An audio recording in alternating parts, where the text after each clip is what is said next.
Renowned Fresno attorney Willie Smith dies. William J. Willie Smith, a Fresno attorney known for advocating for minorities, has died. Mr. Smith, 69, started his own firm, Smith Johnson Incorporated, in Fresno in 1978 and was a pioneer in sexual harassment and discrimination litigation. He died on Tuesday after a battle with pancreatic cancer. Melvin Richtel, a retired Fresno-based attorney, attended UCLA Law School with Mr. Smith and worked alongside him for more than 20 years. When Mr. Smith approached Richtel in the 80s about working with him on what he thought could be a big case concerning women being sexually harassed at work, Richtel agreed but said, "What's sexual harassment?" He was way ahead of the game, and it proved to be quite a big deal, Richtel said. Mr. Smith went on to make sexual harassment and workplace discrimination, based on gender, age and racial bias, his expertise, long before the issues were mainstream. The U.S. Supreme Court upheld Mr. Smith and Richtel's work on the high-profile Rivera v. Nibco case, brought by 23 Latina and Asian women who were fired from the Fresno factory in 1999 because of their inability to speak fluent English, even though it had not prevented them from successfully performing their jobs. Richtel said practicing law was actually Mr. Smith's backup plan, though. After playing on the football team at UCLA, he was drafted by the NFL but didn't get to play professionally because of a serious car accident. "He was my best friend and just one of the best people I ever met in my life. He was also one of the most devastating cross-examiners I ever encountered,"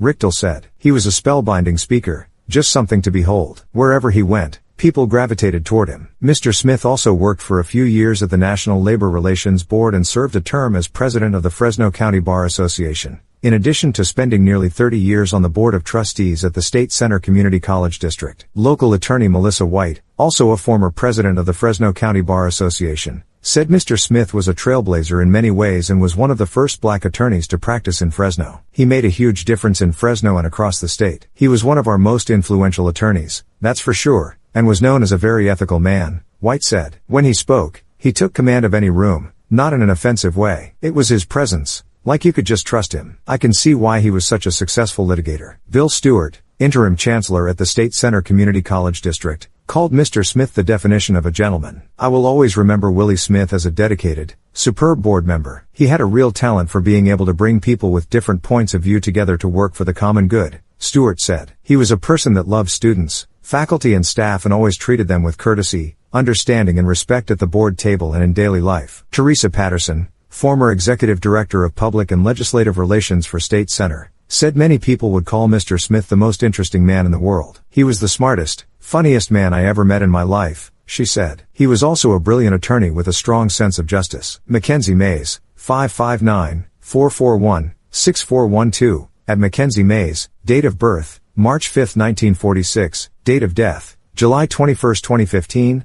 occupation, attorney, survivors, wife, Joy E. Johnson, children Danielle, Nicole, Seth, and Kira. Services, none. Arrangements by Neptune Society of Central California. This story was originally published July 23, 2015 at 5:11 p.m.